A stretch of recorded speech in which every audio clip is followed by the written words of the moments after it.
Hey guys, it's me, the South African Wanderer. Welcome back to the channel. So I'm out in the Pilanesberg today. I'm on a trip with some clients, and I just wanted to jump on quickly and do a quick reaction video. So yesterday, or Tuesday the 7th of November, Sony announced a new camera. So today is Wednesday, and this video is probably only going to get you on Thursday. But it's going to be the reaction to the news announcement they made yesterday. So one of the big announcements Sony made was the launch of the 300mm f2.8 lens. This is a lens that I personally have been waiting for a long time. So when I started off shooting wildlife, I got a 300mm f4 lens that Canon made. And I would put on a 1.4 converter on that and got most of my shots at 420 with the 7D, which with the crop factor made it the equivalent of about 630 mil, I think, f5.6. When I moved across to Sony, they hadn't had the 300 mil, and I've been waiting for the 300 mil for basically all the time I've been shooting Sony. So since 2018, 5 years already. And they finally announced that 300mm f2.8. It will be $6,000, which I can't afford at the moment.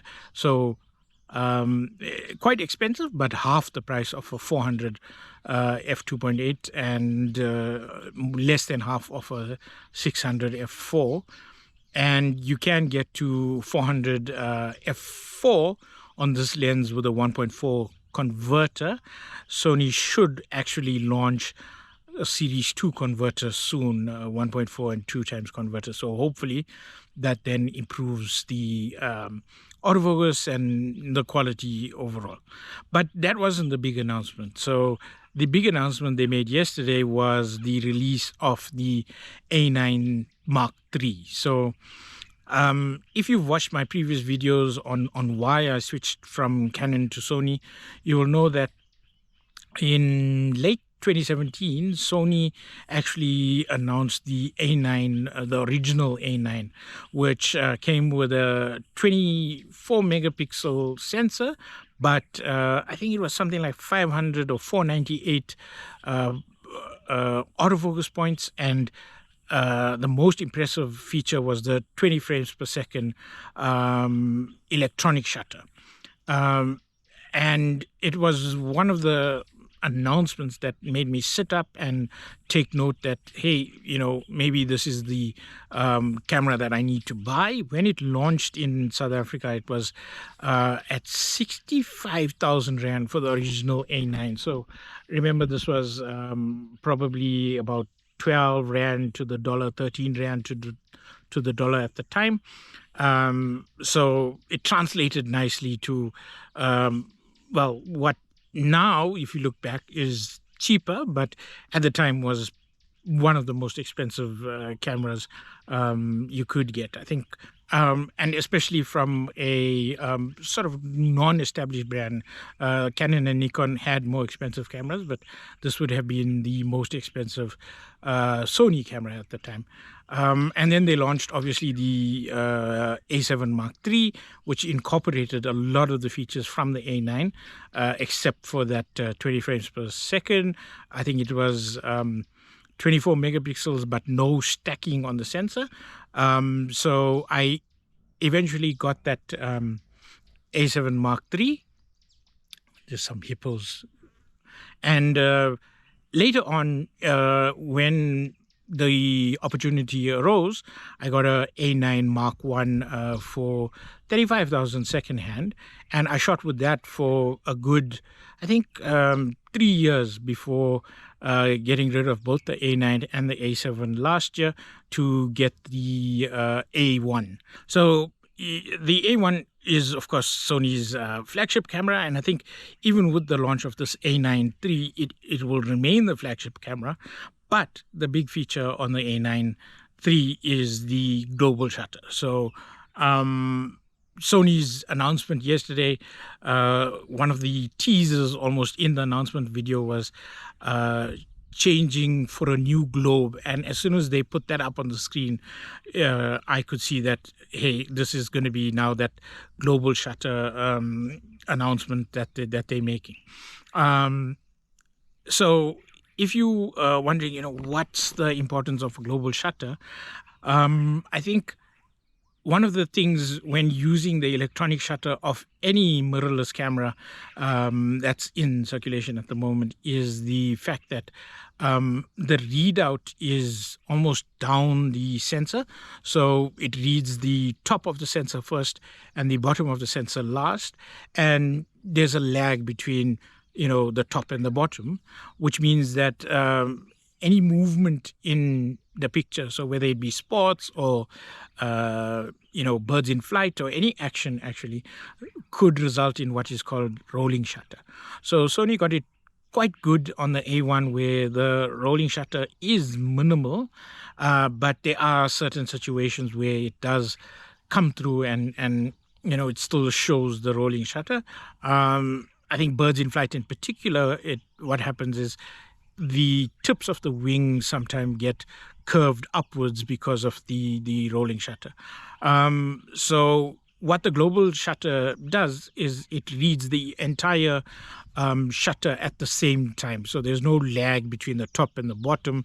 So it completely eliminates the rolling shutter effect. So for sports and wildlife, it's actually quite a critical thing. So if you wanted to eliminate that, previously you needed to shoot mechanical shutter, and the mechanical shutter then reduces the rolling shutter effect, but it obviously limits you. So with the A9, for instance, mechanical shutter was limited to 10 frames per second. So now with the global shutter, I'm not too sure if they even have a mechanical shutter. I've not read the specs thoroughly to see whether there is a mechanical shutter, but the global shutter then eliminates almost the need for a mechanical shutter anyway, and you can shoot, well, the numbers claimed are 120 frames per second, 14-bit RAW, which is a massive leap, given that the previous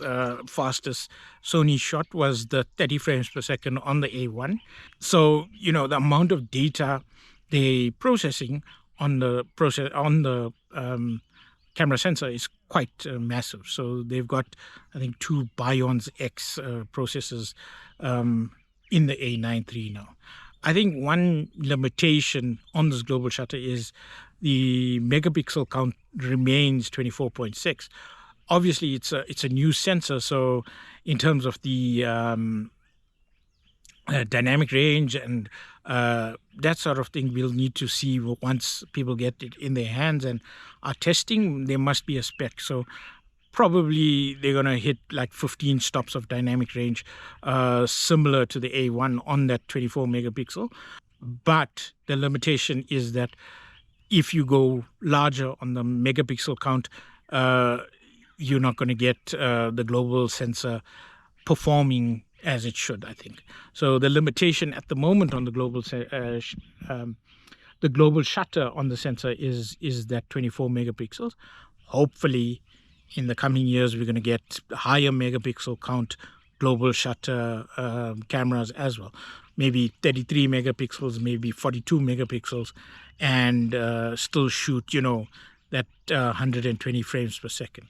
I think the other big thing that's being incorporated is the pre-release on the A9 III. So catching up to I think it's the Z8 and the Z9, where you can half press the shutter button and it will record up to 1 second of images before, and then once you press the shutter, it saves all those images. I think 1 second at 120 frames per second is 120 frames that it can then record and almost have before you actually even press the shutter. So it eliminates your reaction time, let me say. So usually if you're doing birds in flight or actually not birds in flight, but birds taking off. A lot of the missed shots are because the bird has taken off and you press the shutter too late, so you miss the initial takeoff. So with this pre-recording, you can eliminate any missed shots, and hopefully the autofocus keeps up, and you miss less shots for autofocus hunting as well, because once you press the shutter, it's probably going to find a different autofocus spot. So hopefully it tracks through as well. But we'll have to see that work in the field. So yeah, I think there's a lot of other specs that also are impressive. But one of the biggest almost breakthroughs that Sony made now is they are the first camera manufacturer to have a global shutter on mirrorless full frame body. Yes, it's limited to 24.6 megapixels, but hopefully they will improve that in the years to come. Canon and Nikon are going to, well, once again play catch up. I think when they announced the original A9, Canon and Nikon was so far behind that it didn't look like they could catch up. And eventually they did make decent mirrorless bodies, but it was too late for me. I'd already switched, I think, 2 years before the R5 even got into South Africa. And then since then, they've obviously launched a lot of lenses and different camera bodies, but this is another giant leap forward from Sony that actually puts them on the back foot again. So Canon, I think, will need to announce a R1, which will be their flagship, and I'm waiting to see what the specs on that is, because they will have to announce it before the Olympics as well. Nikon has the Z8 and the Z9, but their almost flagship series was or used to be the D5. I don't think we have a D5 equivalent. Maybe their Z9 is their D5 equivalent and is their flagship. But yeah, I think it's this global shutter has put both those manufacturers a little bit on the back foot.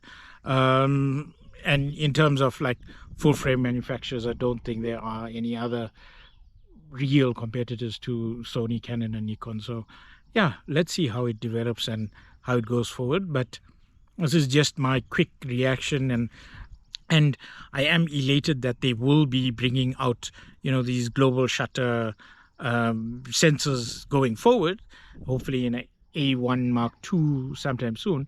The prices are going to be ridiculous, so don't forget to like and subscribe, and hopefully I can get some money from YouTube and save all my $10 per month up, and eventually afford the $6,999 for A9 Mark II. It's going to be probably equivalent to 130K here in South Africa. So yeah, that's a long way to go making $10 a month. But if you like and subscribe and keep watching my videos, hopefully we'll start pushing that earnings up as well. So yeah, thanks for watching, and we will catch you on the next one.